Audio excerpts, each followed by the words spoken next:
नमस्कार मंडळी, आज आपण आहे ना अतिशय कुरकुरीत आणि तेलकट न होणारे शंकरपाळे बनवणार आहोत।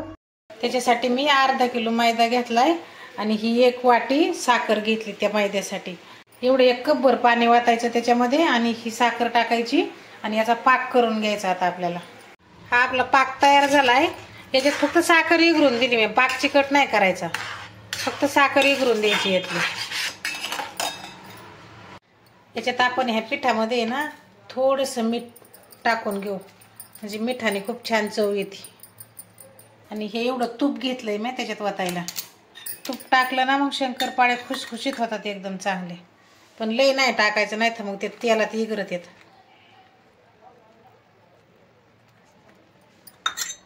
आता हे पीठ चांगलं मिक्स करून घ्यायचं।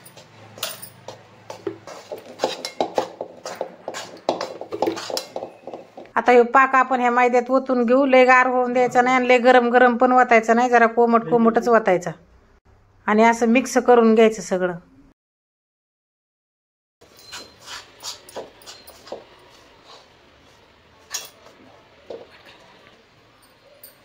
याच्यात ना ही सूट, बडीशेप, इलायची, जायफळ घातलेली ही पावडर केली मी, ही पावडर टाकू याच्यात आपण।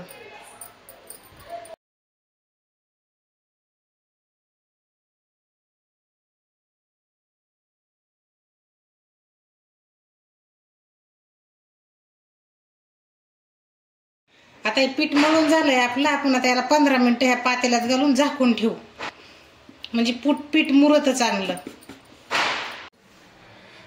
बघा आपले 15-20 मिनिटं झालीत भिजून। आता पीठ चांगलं भिजलंय। आता आपण हे लाटून घेऊ आणि तवर इकडं तेल तापायला ठेवू। बघा एवढा गोळा करून घेतलाय मी। आता याला थोडंसं मैद्याचं पीठ लावू आपण।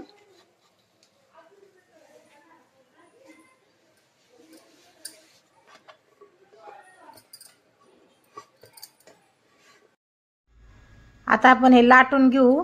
जास्त जाड पण नाही लाटायचं, लई पातळ पण नाही लाटायचं, मीडियम साईज लाटायची, म्हणजे काय होतं आपले शंकरपाळे खूप छान फुगतात।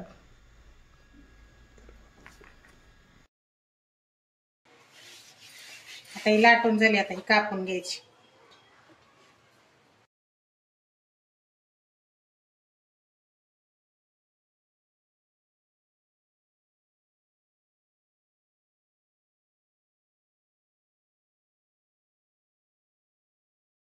ह्या का आपले शंकरपाळे कापून झालेत, ह्या का छान कापलेत। आता तेल तापलंय, आपण याच्यात सोडून घेऊ।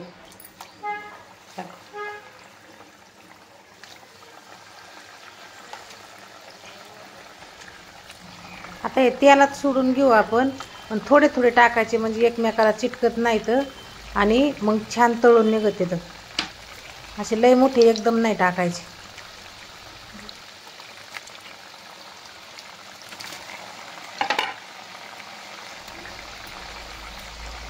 आता हे लय लाल नाही होऊन द्यायचे, थोडे थोडे लाल झाले ना तरच काढून घ्यायचे, म्हणजे नंतर परत त्याचा कलर असा उठून दिसतो एकदम छान।